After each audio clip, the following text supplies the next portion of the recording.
Tsunami. Injustice.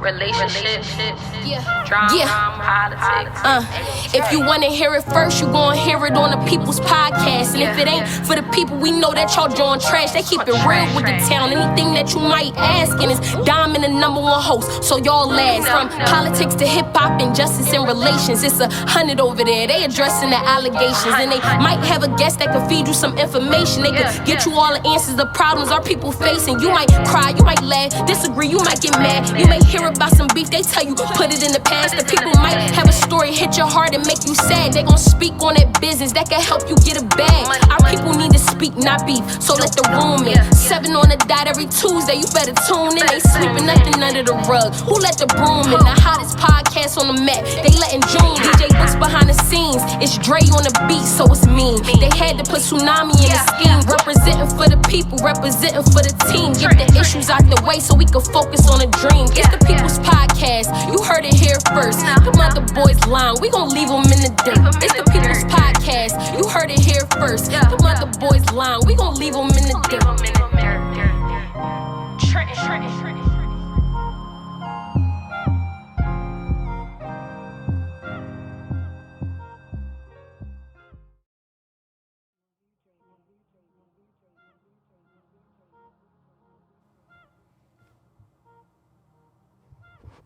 What's up? What's up? What's up? We live right now. We live. Welcome to the People's Podcast. Man. We are DJ Books. This is episode number 7. Number 7 is it? Number 7. This your magic number. It's the magic. It's your magic number. For those of y'all don't know what the magic number means, DJ Books gave me a stat a few weeks ago. He told me the average length of a podcast is 7 episodes. This is our 7th episode here at the People's Podcast. First and foremost, y'all watching the show right now, y'all don't see something look a little different right now. We missing Dom. Dom is sick. Dom is not feeling well tonight. So, we holding down the fort. Get well soon, Dom. DJ Books, what's up, baby? What's up? What's up? We here. We got a special guest tonight. I've been eating cereal and candy today. I'm feeling guilty that he here because we got all right, I need to do some push-ups. Right. We're gonna get y'all right. We got a big special guest in the building tonight. One of my big bros, man. We got the CEO, the owner of Team Chisel, Dontae Thomas is in the building. Tay, what's up, Tay? What's up out there, bro? I'm good, man. How you, bro? I'm feeling well, man. How you doing, man? Man, I'm blessed. I can't complain. That's right, man. I mean, we glad to have you here at the People's Podcast, man. I appreciate y'all for having me on. Right. So first and foremost, man, we just want to let the people get familiar with you, man. Where you from, man? Man, I'm from Wilbur section, man. From Wilbur you section? You already know, man. Yeah, man. Hampton, Walnut, man. You already know. 888, 280. East State Street. East State, East State, Walnut, Hampton. Wilbur section. I'm Wilbur section, though. That's right. That's right. I'm Wilbur section. So you got a unique story. Tell the people a little bit about your story. You got a powerful story, like, you know what I'm saying? Like, we see what you're doing right now with the fitness. You spoke at a lot of engagements that I seen you speak. You're an excellent motivational speaker as well, but like, give us a little bit more of your background, like, you know what I mean? Like, tell us your story. Man, I grew up in the streets, man. These same streets, the struggle, man. I fell in love with a lifestyle. I fell in love with drugs, man, drug dealer. Got good at it. So, I let that take my path, man. I got used so good at it that that's all I wanted to do. It helped me do things that, I figured I could do in a nick of time without having to wait. Right. When you got a job, you wait on a paycheck, you wait for the money to come in. And the whole time, though, I was working, though. So, that was the crazy thing. Right. I was working at a state building the whole time, but, the fast money just was more addictive. So you had a state job and you were still selling drugs? Yeah, man, you get it. State job at that time, I was getting paid every 2 weeks. I probably get about $650. Right. I could make $650 in 3 minutes. Right. You know what I mean? Right. So it was a big difference, From that, man, I was in the game. I started probably when I was probably like 18. I just finished high school. Got knee deep in the game. That's when I really got deep into it, right after high school. Mm-hmm. Did a semester at Mercer County. But after that, once my daughter was about to be born, it was like, all right, what's next? To me, it was easy. I picked up on it fast. I walked out of the house. I seen it happen since I was a youngster. Right. You know, so it started becoming part of my lifestyle. So once I started doing it and I started seeing the money coming, I got addicted to the money. So that carried me on to about 2007. That's when I was caught a federal charge. That's when the feds, came knocking. So, do you remember that day? Oh man, I can never forget that day. December 11th. December 11th, man, is when I went in, man. 2007. They came to your house? Nah, they called me. The whole time I was on the run for like 90 days. Right. They hit in like September. A lot of my other homies, Right. they had caught a little earlier in it, but, Right. They hit like September. Then I went on the run for 90 days. Right. So they caught me at the courthouse, state courthouse. I still did my whole routine. It just, I had a routine that when they got me, they said, where you was at? Wow. And I was still in the town. I ain't go nowhere hiding. I went to work every morning. Wow. Still. So, I was working on the furniture truck then January, so I Right, left right. at 5 in the morning. Right. So by the time I leave the crib, I'm already up before I know they're gonna come. Right. You know what I mean? So Wow. that day I can't forget, man. That'll always be a remembering, man. So how long did you do? I did 10 and a half. I left from the feds. I did 8 and 8 in the feds. I did 8 years, 8 months in the federal system. Then I left from there. I went downstate from there. Wow. I had a 4 with a 21-month stip in the state.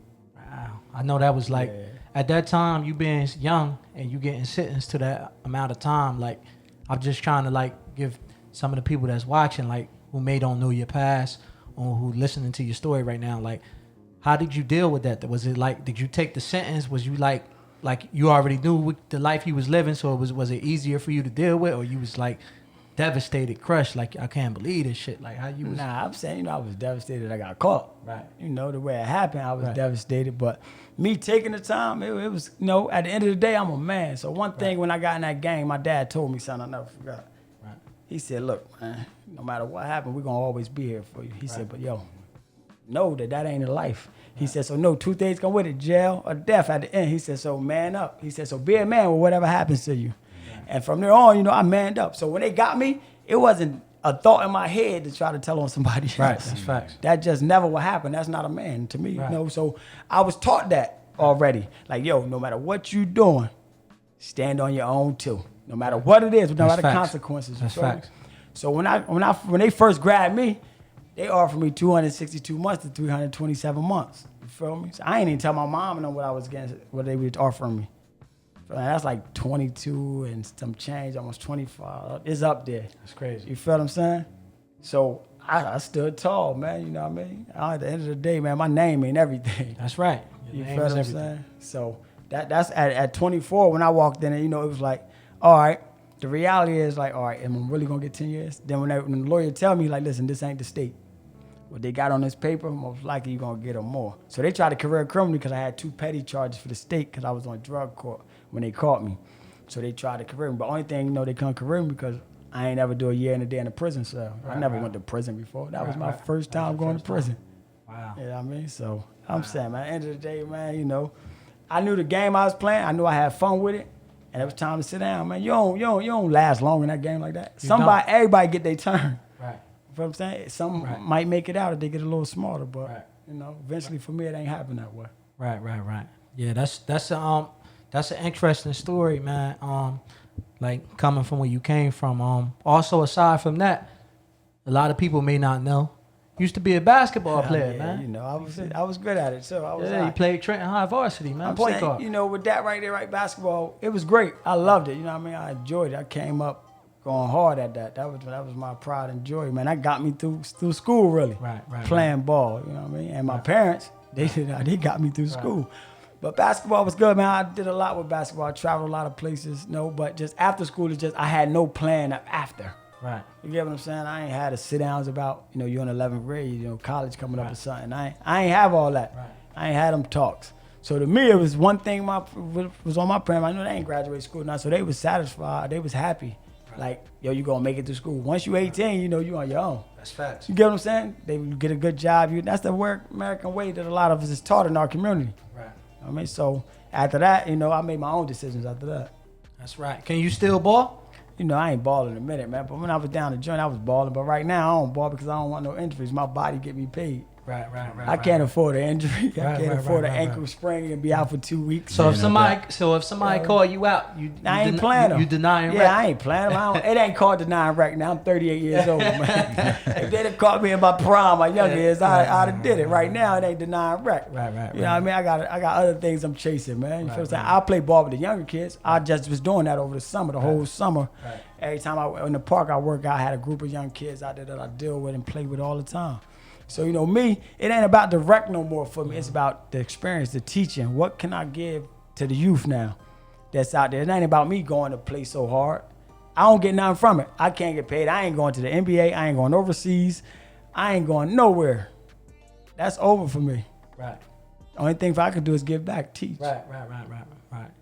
So, once again, like I was saying, from basketball as a young guy, high school kid, to the streets, to the drugs, to the fast money, to getting caught up in the system, to doing about 10 years 10 and a half in prison and then coming home. Like, I want to say, like, you know, I did 2 years, not to compare the times, but, you know, what I had to go through to get back, you know what I mean, and good graces and a good light and doing what I do out here, I feel like I myself have an amazing story. But I told you this personally, that I think I'm proud of you. Like, not that you need me to be proud of you, but you got, like, to watch you come home and how you moving, like, I'm like, yo, Tay is really, like, that's crazy. Like, you got, like, you were, like, your story, like, bring tears to a lot of people's eyes. Like, man, like, you like one of the most positive brothers that I know right now, man. And knowing where you came from, man,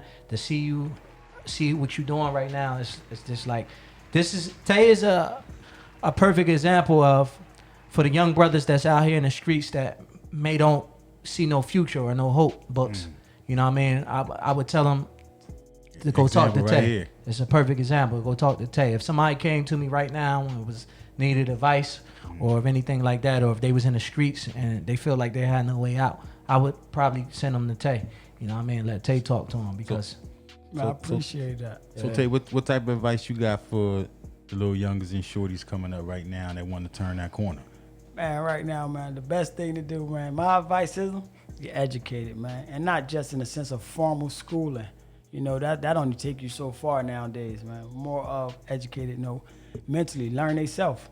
So nowadays, young kids is basically, they don't know they self right now because it's all following a trend or trying to be like somebody else. So when we used to be out there in the streets, the younger kids, they looked it up to us. So they wanted to be like us. Because they used to want the money, the girls, the cars, the clothes, the jewelry. No doubt. And nowadays, today, they doing the same thing, just on a little flip side that they taking all these other drugs now. So when we wasn't taking drugs, we believed the drug was for the user, actually. You know what I mean? Even though we was addicted to something else ourselves, but we believed that we was just in it for money. Now it's a flip side. So me, the youth coming up now, man, it's just opening their eyes, man. Just stay in school right now and learn yourself. You don't gotta be no follower. No matter what nobody say about you, man. If they ain't gonna be your friend, they ain't gonna be your friend. I don't care how good you doing, how bad you doing. I mean, so whatever road you take, your friend gonna be your friend. At the end of the day. That's it. We all still got friends and family members, whatever, they might still be in the streets or whatever the case may be.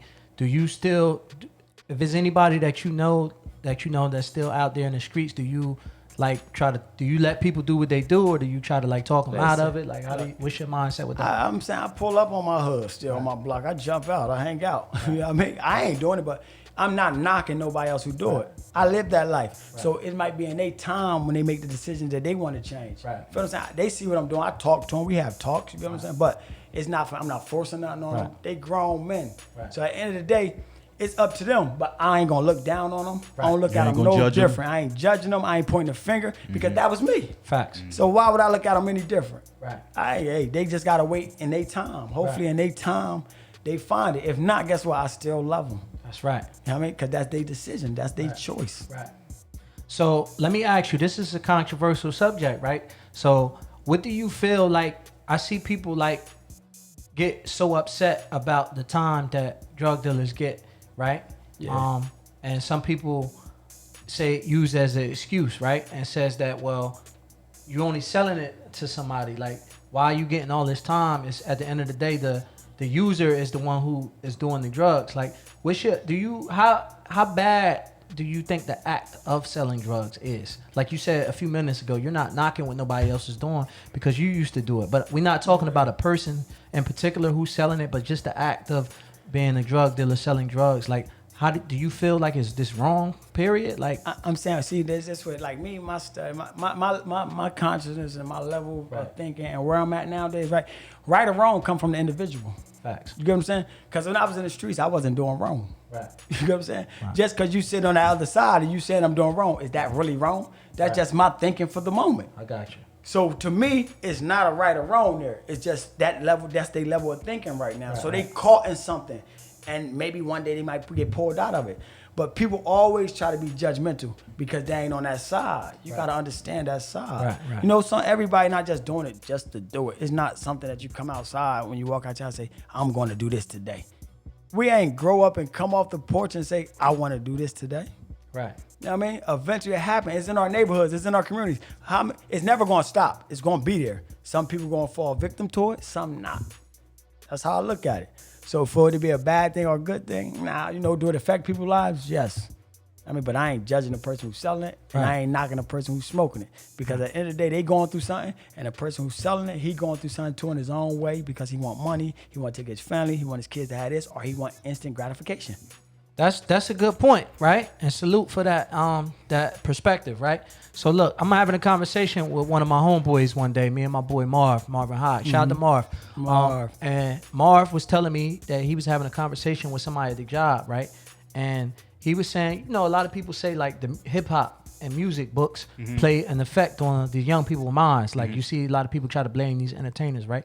So Marv called me up one day because I always sometimes make posts and I speak about, social issues and the youth and all that. So he said, Kev, the guy at my job said, Kev, you are part of the problem, right? And I said, well, what you talking about? He said, you ain't gonna believe this. He said, at first I disagreed with him, but then when he started explaining it, I understood what he was saying. And by the way, before I tell you what Marv told me, I still told Marv, I don't see where your man got a point at, right? But Marv told me this. Marv said, I'm a party promoter, right?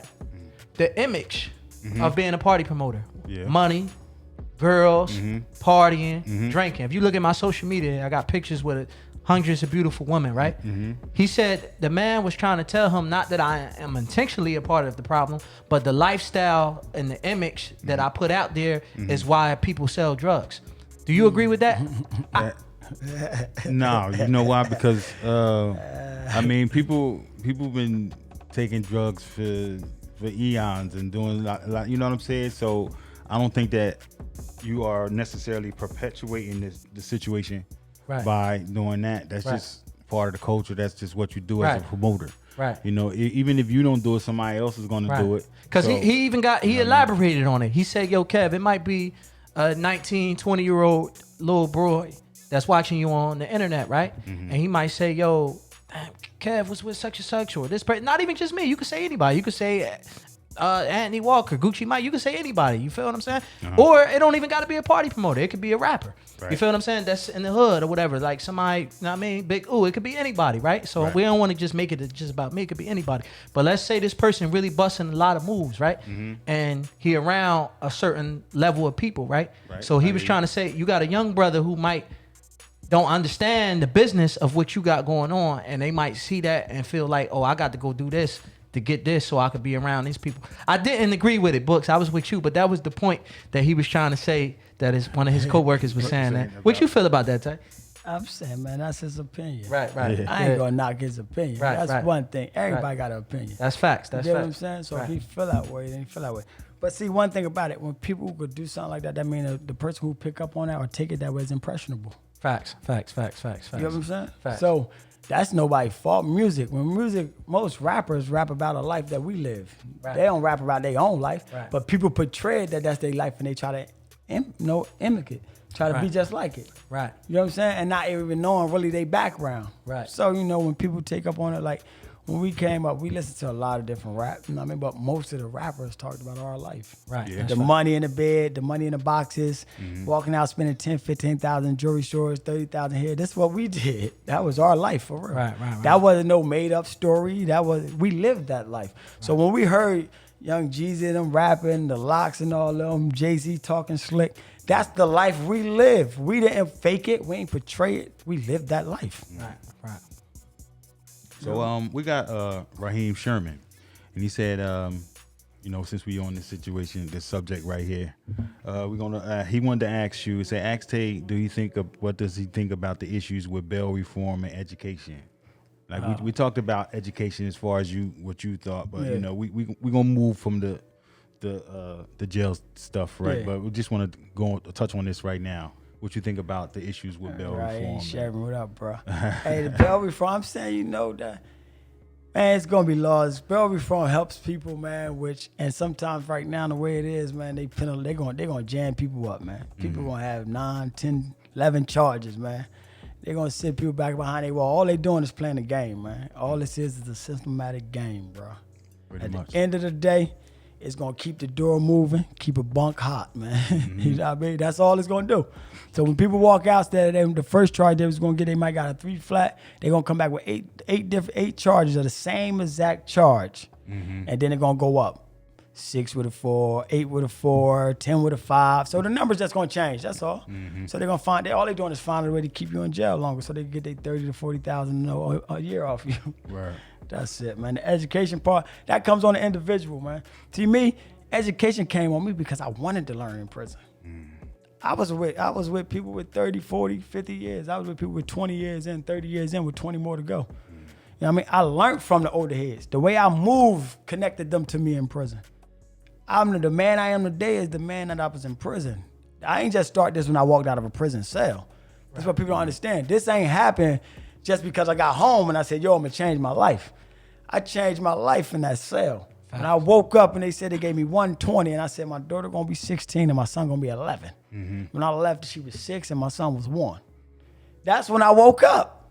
That's when I knew I needed something else to do with my life. Right. When I saw my mom walk through that door and she cried in the courtroom. Feel what I'm saying? Because she didn't know how much time I was getting at first. And when they said that, and she was crying and I turned back around after they gave me 10 years and I told her I'm gonna be good. Don't worry. Feel what I'm saying? So education started at that point for me. So when I went back and they gave me a hood book, right, when I was in the county, right? I read it. Dudes from out of New York, they was getting money. When I got done the book, I took it, gave it back to my bunk. I said, listen, bro, I never read another one again as long as I'm incarcerated. I said, you know why? They talking about me. At the end of the story, the feds get them. They had girls, they was partying, they buying this, they doing that, they doing that. That's my life. So why would I want to keep reading that? I need a new life. I need a new strip. Right. So from that day forward, I told myself, I'm gonna do everything in my power to change. That's where education starts. Education starts with self. No doubt. I was autodidactic, self-educated. You get what I'm saying? No doubt. I ain't go to no teacher. I ain't go sit in a classroom. I read books in my room.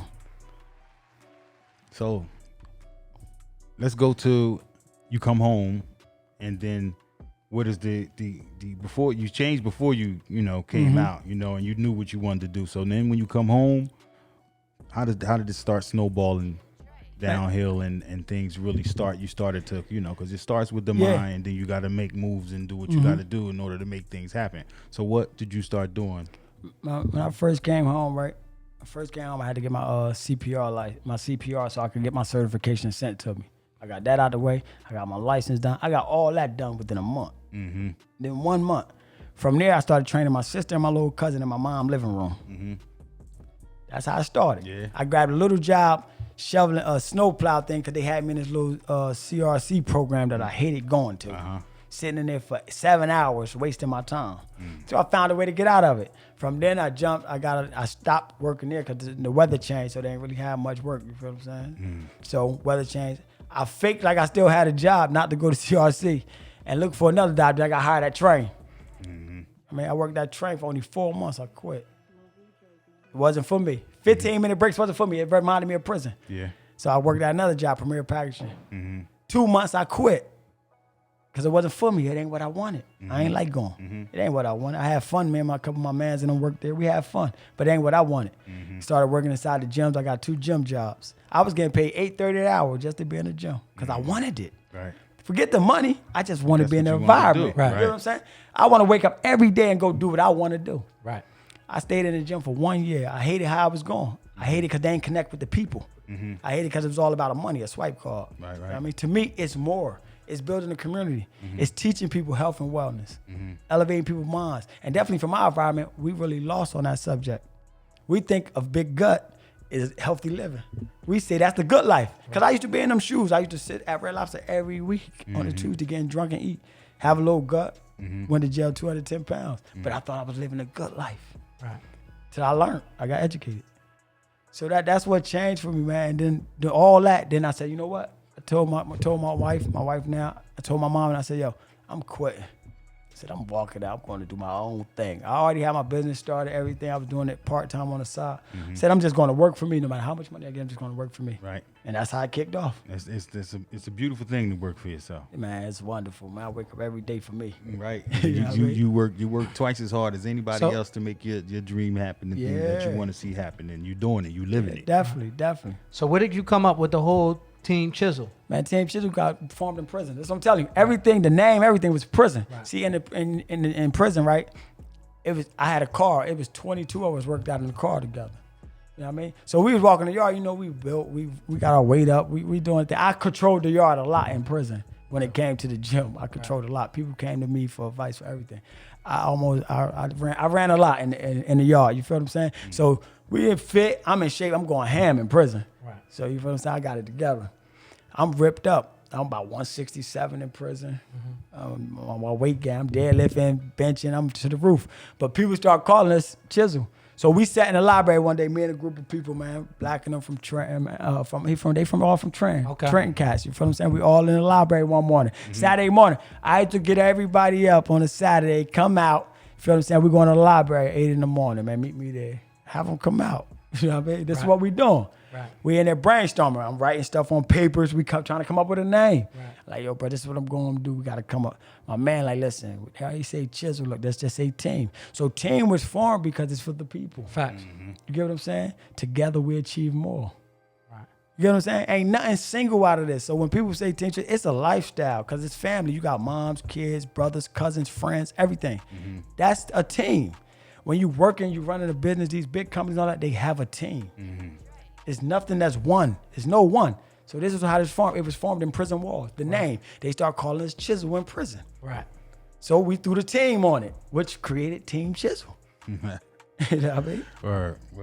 How do you stay focused? Because I Man. know it's hard, all the temptation out here and everything, and I'm talking about Listen. just, how do you stay focused? Listen, man, it's temptation is a mug, man. I'm talking about, and for me, the temptation is money. Because I was used to a certain lifestyle. And I want to sometimes I had that thought of getting back to it, but then I weigh the risks. Is it worth all that? Is it really worth me going back? Well, for that? I'm not even talking about that. Oh, I'm you just talking saying about just with your regular, health. just health. Yeah, Okay. that's what I'm talking that about. part. I'm talking All about right, now the health I know part- you ain't going back. I know all you right, good. Okay, yeah. Now the health part, the temptation is because I learned how to eat. Okay. I learned food.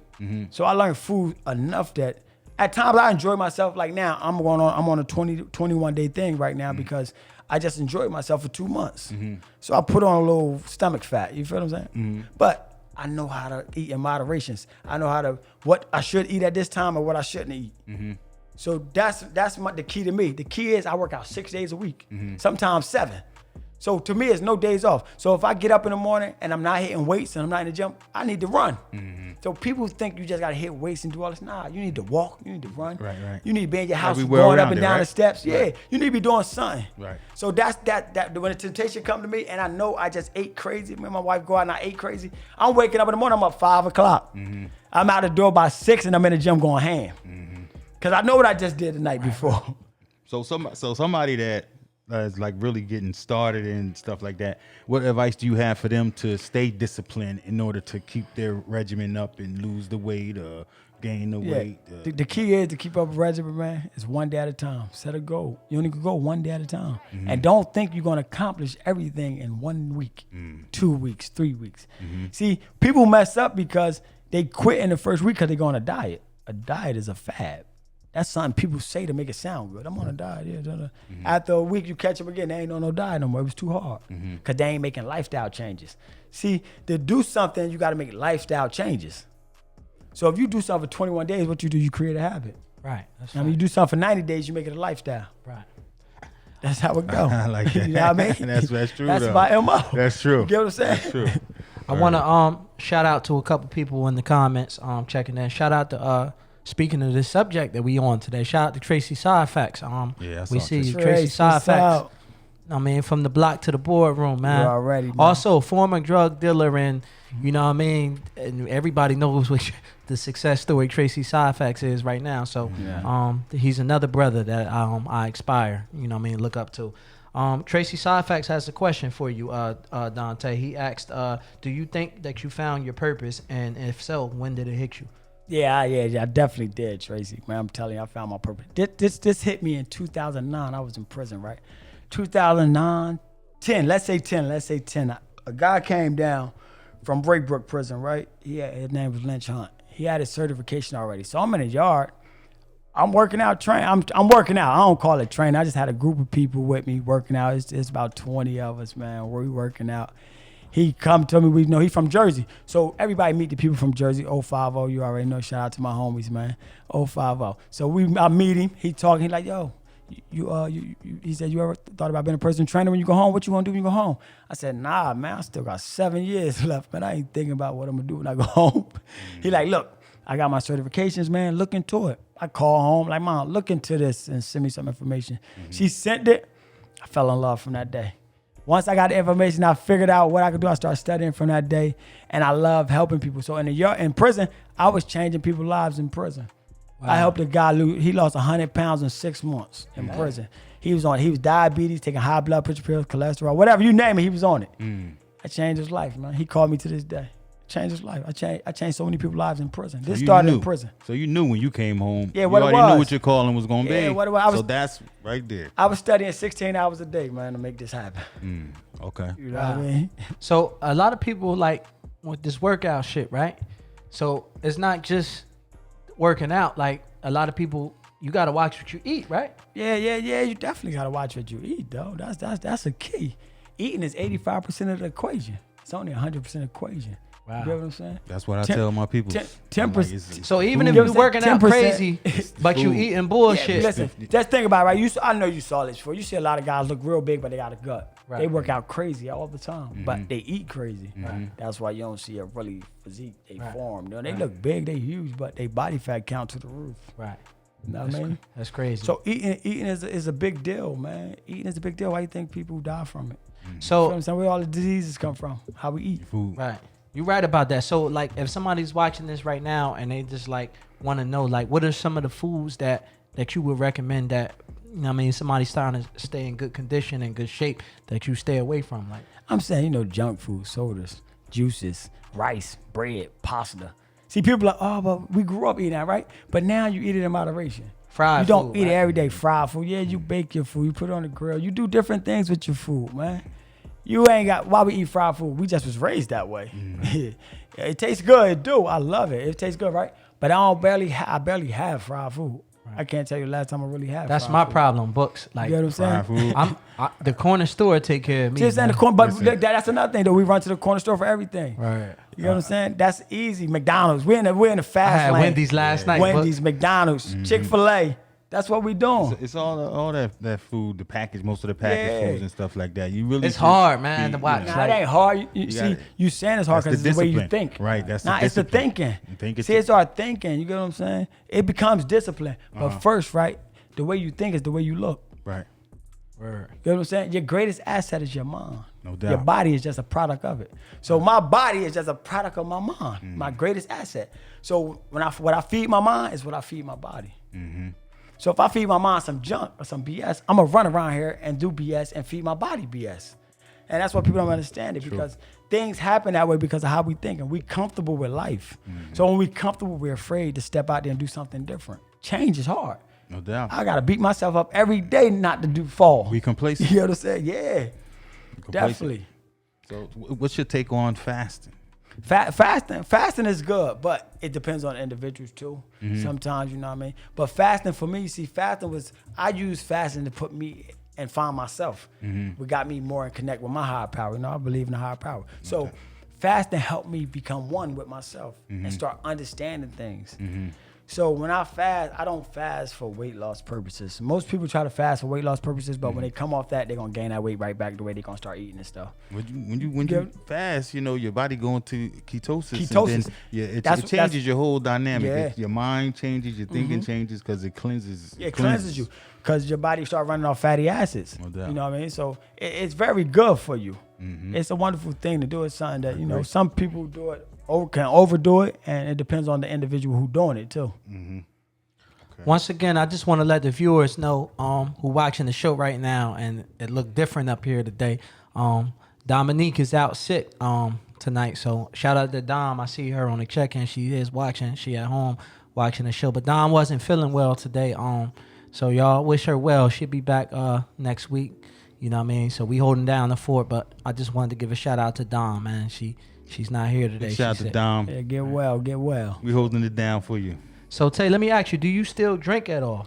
Nah, I drink I probably drink some Moscato occasionally. Man, my wife go out, I probably have something to drink. I chill with the homies here and there. I barely drink though. Okay. It gotta be a really relaxed time for me, and I only drink something soft. I don't. Yeah, that's what I was gonna say. I don't drink no hard liquor no more. Right. See, my goal was to change everything I did before. So before, I drank Remy all day, every day, early. Henny, Remy. I'm a Henny Remy man. So I drank that early. That was a part of my lifestyle. And then I realized I was drinking because I was fighting something. I was running from problems. Is why I was drinking. So I told myself, what I need to drink for? I've been sober for 10 and a half years. So when you used to drink, right? Well, you was a heavy drinker? Yeah. So you used to get toasted. A heavy drink. Yeah, I was a heavy drink. That was all every day, all day thing, man. You feel what I'm saying? A day ain't go by that I didn't have a drink. Wow. I don't think about drinking now because it don't mean I ain't running from nothing. I face all my problems. I'm trying to think. When I seen Tay out a couple times at events, I don't think I ever seen him with nothing. You caught me with a water on my head, son. Even tonight, I hit him up. You know, we always bring something to drink for the guests. I hit him. I said, yo, you need me to grab you something? That's what he told me. Water. He said a bottle of water. Well, that's what we said last week. And then I said, we're going to have to start. I said, but he probably don't drink. You know what I'm saying? Bottle, I'm good with that. Yeah. See, I'm saying, I don't know about you drink, social, however you do it, you get what I'm saying? To me, I just know I made changes in my life for reasons. That's what you did what you had to do for me. You. You know what I mean? And then on top of that, you show and prove because you have a lot of people that believe in you and you walk the walk and you talk the talk for the people. Yeah. And for yourself first of all. But you know what I'm saying? Definitely for myself first. Inspiration. I salute you. Appreciate it, man. Appreciate it. So we seen you I think a couple weeks ago you was on the front page of the Trentonian. Something going on down there with the mayor's office and them giving people with records jobs. Like, you tell us about that. Yeah, they starting what could I want to say down there? Re-entry program. Re-entry program down at City Hall, which is a good step. We start getting, convicted felons like me a chance. You know what I mean? I'm a convicted felon. Right. Anything I go put my name on, they still look at me as a convicted felon. Right. I don't care. I'm proud of it. You know what I mean? But it helps open the door. Everybody that walk out of prison don't just want to run right back to the streets, but sometimes you force. See, me, I was blessed. Everybody not blessed to come home with a family who helps you and supports you. I was blessed with that. You know what I mean? So that was one thing that made it kind of easier for me because I was blessed with a support system. Everybody don't have that. So 1 week coming home, how many times people gonna give you money? You know what I'm saying? Right. How many times you gonna be able to live in a house and really don't give up nothing? Facts. Some people will go on your back soon as you get out of prison. Facts. You know what I mean? Yeah. So, and you don't got it, and you like, I ain't gonna keep asking nobody, what's your next decision? The job ain't gonna hire me because I put them I'm a felon. Right. So once they bring me in and tell me, well, once the background check come back, you already know what that is. Right. So you chalk that off your list. Yeah. You know what? I'm going back to the streets, man. Right. So this what they doing right now is I want to see more of it. Works though, but it's a step in the right direction. Right? Like I said, it's a step in the right direction. Okay. You know what I mean? It's something great for the city. It's something great for convicted felons, ex-cons like me. It gives us an opportunity to do something. So now this put us in a position, once they do start doing the things they're supposed to do, is it put us in a position that we can't say nobody not there for us. Mm-hmm. You know what I mean? Right now, we had a long time that we could have said, man, they ain't doing nothing for us. As soon as I put them on conviction, they still holding my past against me. Right. Like right now today, if I go fill out applications, they're going to hold my past against me. Right. But I'm going to tell you like this. A couple weeks ago, I was just going to get another job, just night job, because I just wanted to get some more money. I got twins coming. I just wanted to generate. Right. So I filled out for FedEx. The lady did the interview with me and everything. You know what she said? Wow. Oh, so you can start 2 days once the background come back. Guess what? She ain't never called me back. Guess what? The background. You get what I'm saying? So when you go fill out for these jobs, man, it's still there, man. Like, there's no way around it. You know what's tough about that situation, Books? Because like he said, right? It's sad to say, but he used the term, he a convicted felon, which he ain't lying. He is, right? Mm-hmm. Same with me, right? Different charges, obviously, but you still is. Yeah. So something that hurt my feelings like a couple years ago, right?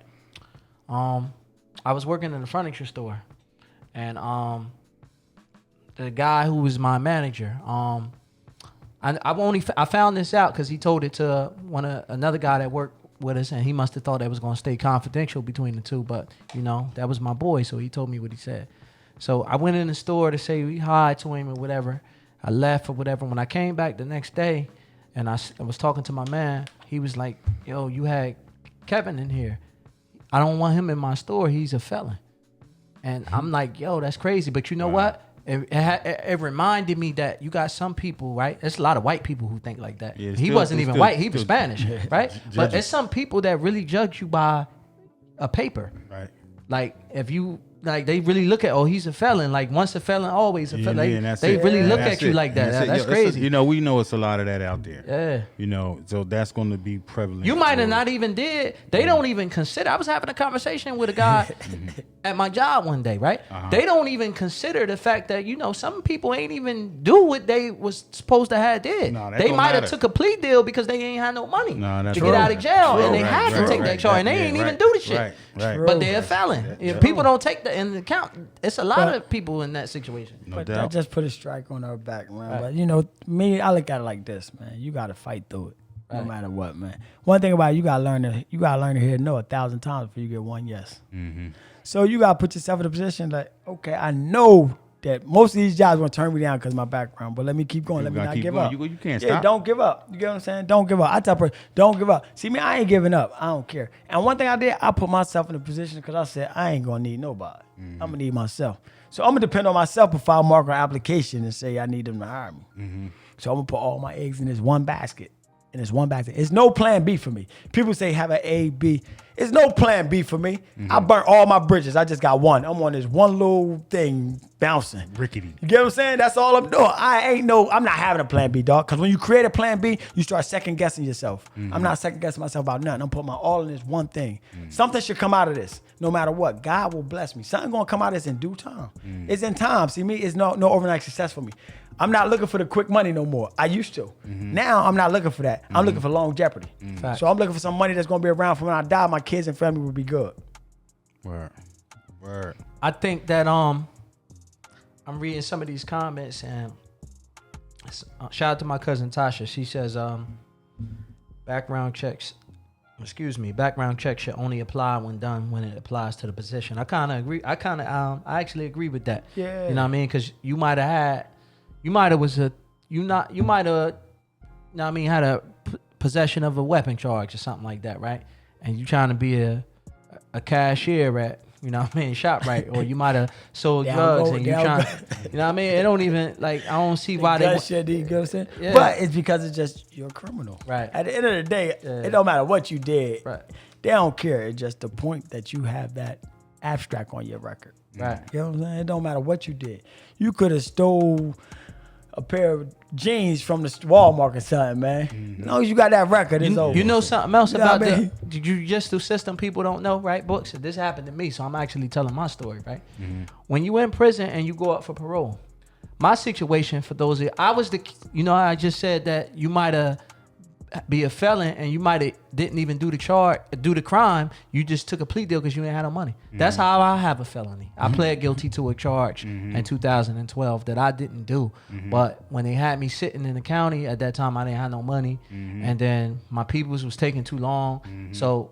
They came to me, we'll let you can go home today, but probation. Not realizing that, you coming home on probation, but this going on your jacket. Yes. And that was the dumbest thing I ever did, because at that time, back in 2012, I was unknowledgeable about the law. And then they couldn't have paid me to do that today. I would sit. If I was in that same situation today, as bad as some people might don't, I would sit and wait. And as long as it take, I'm not copping out to nothing. But that's what we talk about. So when you go up for parole, right? Let me tell you how this go, right? When you go up for parole, right? Let's say you was the person that just took a plea deal. You go up for parole, you go home on probation. Let's say you get caught up and some other bullshit years later or months later, whatever. You go back to prison, you go up for parole. Parole wants you, when you go in front of that board, right? And I'm sure Tay can attest to this, right? They want you to they want to hear accountability for your crime. All day. So even if you go in there and tell them the truth, I didn't do this. Because they don't even ask you about your new charge when you go for parole. They bring up that original charge. They want to know what happened with that. You might have even forgot it was years ago, right? So you might go in there and tell them the truth. Listen, I didn't do this. I just copped out and took a plea deal. Guess what they're going to do? Deny.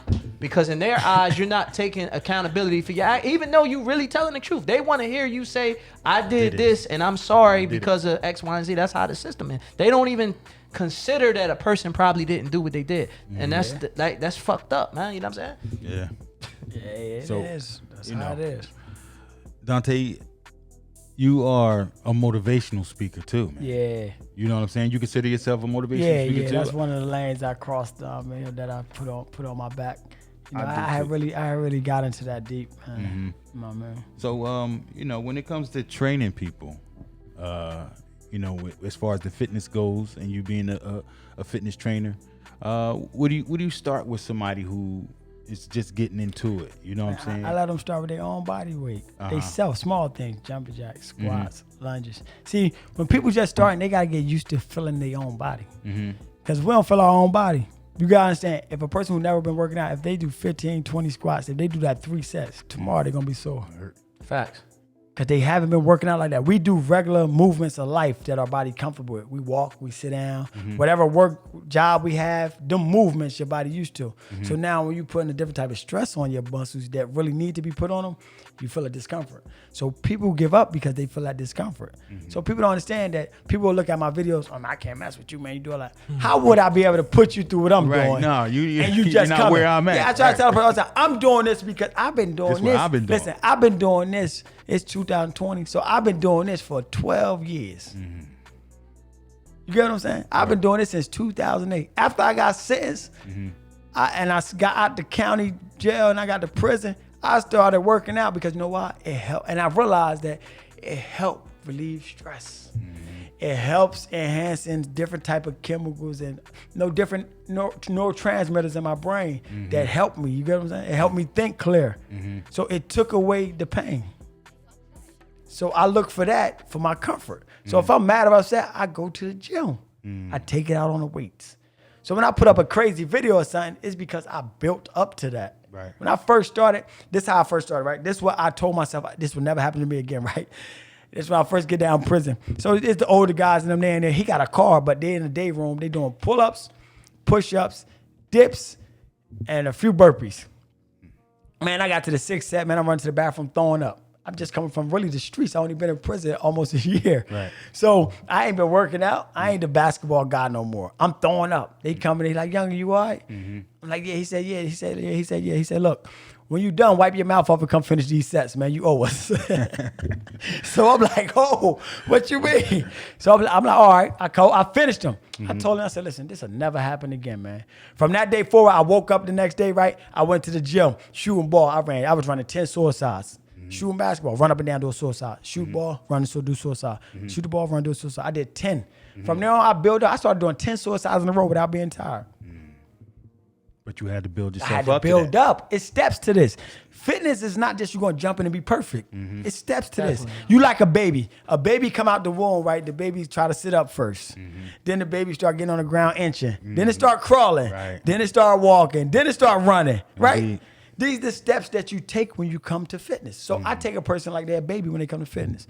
I've had people that told me they work out before and they was great workouts, right? And when they come to me, I'm like, damn, you sure you've been working out, bro? Like, I mean, like, 'cause you told me you was like that. You know what I mean? So it's stages to this. I mean, I'm for sure somebody out there that I would have to do some different type of exercises too to compete with them. Right. You know what I mean? Because it's just everybody they find their craft, they get good at it. You know, so certain workouts might be like I don't do handstand handstand walks and all that. I can't do that. So if somebody come and tell me to do it, he gotta teach me from the beginning. Right. I just can't do it, and I'm fit, I'm in shape, yes, but I still can't do that because I don't practice them every day. Right. You know what I mean, repetition make perfect. So I don't practice that. So somebody will drop me off if I try to do some handstands right now. If you tell me you'll pay me to do a handstand, I'm gonna tell you keep your money. I ain't even gonna try it. You know what I mean? So Tay, let me ask you, what's your max bench press? Max, I was at 365. Right. I don't even go heavy no more. How many times you got that up? I got up twice. Max is 1, so I had got 385 for 1. Right. You know what I'm saying? But I don't go heavy no more. I did deadlifts. I did 505 for deadlift. I was only 160 something when I was doing all this. Right. You know what I'm saying? I did 505. I did 365 on bench. I did 385 on squats. So I've been around the board, but to me now, it's not about that. I don't need to only time I go and lift heavy is when my ego and get in the way and people talking junk. And I gotta show. I gotta show like, hold on, I can do this. You talking crazy. Right. But other than that, I'm not doing it because I'm working out for life. Right. You get what I'm saying? I'm not working out to act like I can lift a lot. I want to look like I lift a lot. So a person look at me now and they say, oh, yo, he probably can lift a lot. The look, that's all. I want the look. I don't want to be 45 and my joints hurting. You know what I mean? This is what happened. I watched this happen to a lot of older people. Right. First thing they still try to slam all that heavy weight on. Eventually, you know, if you ain't treating your body right, it'll wear down on you even if you're working out. Right. So all that heavy weight I don't do because I want to preserve my joints. Right. Okay. When I'm 60, I want to be able to walk. Right. What that pull-up count looking like? Man, you know, I always got a mean pull-up count. I'll give you 50, dog. What you talking about? Pull-ups, feet. I mean, you talking to something, but I do. Right. What about what's your max and push-up? Push-up, man, I'll be a 150, my dude. I gave 150. You got 150 in the clip. Come on, my dude. I gave 150 at the gym a week ago, man. I do this. Hey, Books. Listen. This is what I do. When we get off, I might got to see this. This is what I do. I don't know if he got 150 in the clip. Hey, right, listen. After every you got to put that money up. After every hard workout, right? After every workout we done, right? We do 100 push-ups in the clip. You guys, the guys I work out with. Right. One thing I'm not going to do, I'm not going to come up here and fabricate something and make up something to make me try to look good. Right. I'm going to give people the facts. If I can't do 150, I can't do it. That's what we need. But I'm giving out the facts. Like, if you bump into somebody I work out with, they'll tell you, like, yo, he like that. So let me ask you this. As far as how many times a day do you eat, and what is it that you eat, like breakfast, lunch, dinner? Well, me really, I don't eat at breakfast. Okay. I run off. So I like to run off my ketone bodies early in the morning for when I work out. So it puts my body in a better position to burn body fat. I mean, so I run off natural energy in the morning. I'm coming off a night of fast, so I go straight to working out like that. Okay. I don't eat. I eat after. After I have a shake first when I'm done working out. So I have my shake I put together from done working out to replenish everything I just burnt off. Okay. You get what I'm saying? To give me my protein intake back like that. So about an hour later, once I get myself together, then I have a lunch. Okay. I mean, my lunch could my lunch could be all over the place sometimes. Sometimes I just go buy chicken. Okay. I go get some stewed chicken. I just buy a tray full of chicken and just eat chicken. I eat like every 2 to 3 hours though. Oh, so I probably eat small portions. So small portions determine on what I'm eating at them times, and I probably eat 7 times a day. Okay. You get what I'm saying? Because I know, see, the longer you wait to eat, your body start holding on to food, storing it, because don't know when your next meal is. It's like a groundhog. Groundhog come out, summertime, eat everything, go and hibernate for the winter. Your body got mechanisms that's going to hold on to something, because people like waiting 6 hours, 8 hours before they eat their next meal, because they say, oh, I eat once a day because I want to lose weight. That's the wrong way to lose weight, because how can you speed your metabolism up if you only eat one time a day? So the more you eat throughout the day, small portion sizes, and depending on what types of food they are, is how your metabolism speed up. Okay. That's it. Say, someone shout out Jay Penny. He wanted me to ask you, what's some great motivational speakers that you listen to or you inspired by? Eric Thomas, Les Brown, My man Lynch Hunt, man, we was in prison together, man. He a great one, man. You feel what I'm saying? I heard Lynch about Hunt, him, yeah. We was in prison together, man. That's where I learned a lot from him. Right. You know what I mean? I was under his tutelage down prison, man. Lynch Hunt. Yeah, Lynch Hunt, yeah, man. He run AWOL down Greensboro, North Carolina, man. He got a big little thing going on down there, man. You know. Him, Steve Harvey got go. I like Denzel Washington, man. Yeah, Denzel. You know, I like Denzel. Too. So I got a list of them, man, because you know I do this every morning. I'm do this when I'm driving in my car.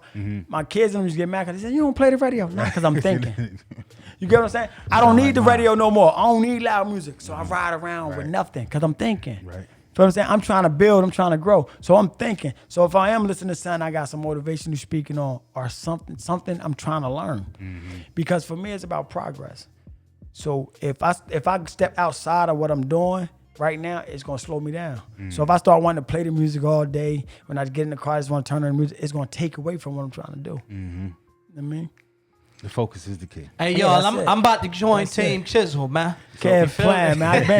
I've been told him, come on, I'd have been had him together, man. You feel me? Yeah, I mean, he playing. Hey, Books, I just gotta lose. I got a little gut. I just gotta lose a little gut. Nah, you got more than that to lose, man. You think it's like that, man. See, everybody always say, right, when a person comes to you, male or female, you know what they tell you, though? A female will tell you, I just want to lose my stomach and keep my butt and everything else, right? A male will come to you, nah, man, I'm just trying to get my arms big and lose my stomach. My chest a little bit out a little bit. How can you do that? Your body is a whole. So how can you take one body part and just lose that? How? How? You can't do it. There's no way you can do it. So if you don't work the body as a whole, you can't grow. You can't get the pieces you want. So if you want a gut, if you want to get rid of your gut and you ain't working your arms, legs, chest, heart muscles, your cardiovascular system, how can you get the gut? How can you lose the gut? Some people say, oh, well, I just stopped eating this and I did this. Yeah, but how they look? People lost a lot of weight before, but how they look? They look saggy. They don't got no muscle tone now. Male or female, you get what I'm saying? So it's how you do it. See, people say, oh, I ain't paying nobody because it's just, see, you pay people because it's how you do it. It's like you go to the doctor, you're going to pay the doctor for that checkup. Yes. You get what I'm saying? Because you need to know what's going on.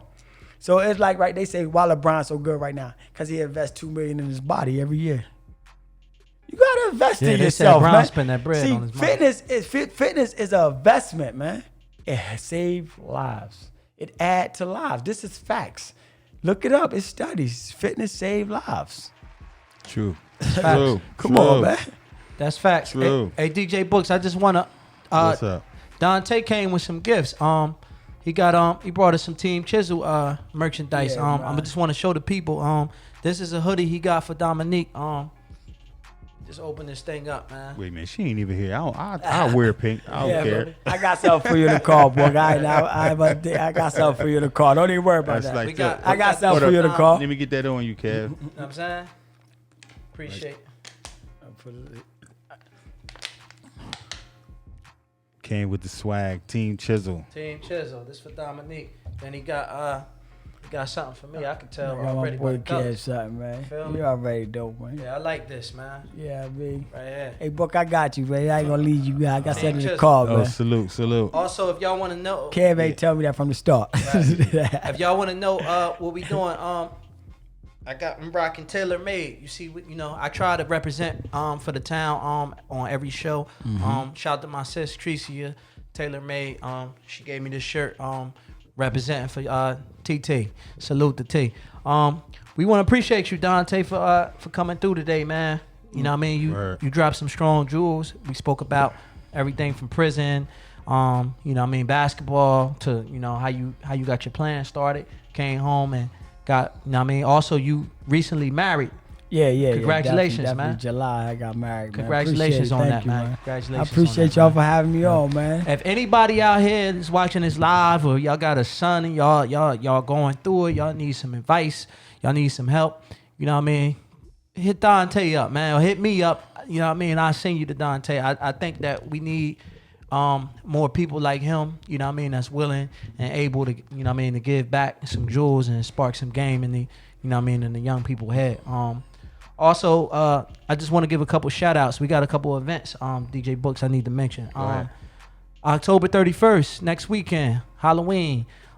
We down in Mount Laurel, the Halloween masquerade party. Shout out to Positive Force, Pretty Tsunami. We doing an event down there. Make sure y'all pop out. Them tickets on sale. It's gonna be crazy down there. South Jersey meets Trenton, man. We gonna be in the building. DJ Books, DJ Classic, Power 99 just added to the lineup. Okay. It's gonna be a nice situation. DJ Books. DJ Books. I said DJ Books. Pardon me. DJ B Money. DJ B Money. I'm human. That's all that proves. All right. Shout That's out, all right. shout out, I love you for that, though. shout out to DJ B Money. I'm sorry. DJ B Money and DJ Classic on the set down there. Halloween party next Saturday. Tickets $30. Hit me. Also, November the 7th, Princeton Country Club. Shout to Splash Lifestyle. Cino. Yeah, Cino got a party going on down there. I think DJ William Makes, Bark the Rippers on the set. What's the date? No, Saturday, November 7th. I'm hosting that event as well. Tickets on sale right now. Hit up Cino. It's gonna be crazy. I gotta get off this shift that I'm on. Man. Yeah, you gotta get off. Because it's not even that, but people been hitting me up. Yeah. And I had to turn people down Right, about DJing because you know what I mean, the other JL. So I'm gonna have to get on my other shift because I'm losing a lot of money. Right. So. Also, next week we bringing Pretty Tsunami right back on the show. Those of y'all, she was here a couple weeks ago, but we had some technical difficulties. The power went out or whatever. She didn't really get, we didn't get a chance to really get a thorough interview as we wanted. So we bringing her back next week. It's also her birthday. So get ready for Pretty Tsunami next week. Shout out to Pretty, baby. What's going on? Keep doing your thing, shorty. I see you. You doing your thing, you like Pretty? Yeah, man. I like her grind. She doing her thing, man. Right. You know, one thing about me, I applaud anybody who doing their thing. Right. Feel what I'm saying? She doing what she do. Right. I mean, that's her gift. She doing what she do. Right. Yeah, Shout out to Pretty Tsunami once again. We appreciate that, Tay. Books? Yeah. So Tay, let the people know before we get out of here where they could find you. You know what I'm saying? Man, you can find me on Facebook, Dontae Thomas. You can find me on Instagram, team_chisel_LLC. Also, man, you can hit me up, 609-833-2809. I'm also, man, back in the building, man, new spot we got going on, man, it's jumping. It's going to pick up real good. I'm telling y'all, you want to be a part of this. We at 1704 4th Street, man, out Yorn, man. Slide by, get a free workout or something, man. We got some little events coming up, too. November 1st, we got something going down, man, over at, out Yorn at my gym, man. We're going to have this together. It's called Together Everyone Achieve More event, man. We're going to have some motivation speak going on. We're going to free weigh-ins, exercise. We're going to do body fat. We're going to explain to you about health and wellness. We get to learn more about Team Chisel, man. Just check us out. Follow my page. Oh, one last thing. I got to give a big happy birthday shout out. Shout out to Rhonda. Happy birthday. Today's Rhonda's birthday. Today Rhonda shout birthday. out to Rhonda. Team Libra. She always going crazy for the Libra. Happy birthday, Rhonda. Happy birthday, baby. Happy birthday. Well, happy birthday. Enjoy yourself. Big shout out to Dom. We want to thank you. I want to thank you, Dom, for coming on here, man. For real. Appreciate it. Like you got my mind racing and spinning. Like I know I need to do some changes and stuff. So but my man Marvin right here. He Marvin Achow. Marvin Chow, yeah. That's a young boy. See, this Marvin Chow, young boy. He was my bunkie down in prison in the feds, right? Mm-hmm. He was like 20 when he came in. He was young. He was real young. He was like 19 maybe. Mm-hmm. I had him. I know I schooled him. You feel what I'm saying? I brung him up, man. You know what I mean? So he's saluting you. Yeah, that's my man. Yeah, he from Boston. He from Boston, man. What's up, baby? Good What's good with you? That's my man, man. I had a lot of them down there over there. You feel what I'm saying? So I took him under, you know what I mean? We build together. I was able to build with him, man. Okay. Big shout out to Big John. So, Kev, what's up, Kev? We out of here, man. We out of here. Once again, y'all hit me. Them tickets, the Halloween Masquerade party going down next week, October 31st down in Mount Laurel at the Clarion Hotel, formerly the Wyndham. You know what I mean? Then we going to Tennessee next in like 3 weeks. We at Cabin Fever. Hit me. We got them rooms on deck, man. Hit me up, man. Books. We out of here. Next week, Pretty Tsunami in the building, man. Pretty party. All right.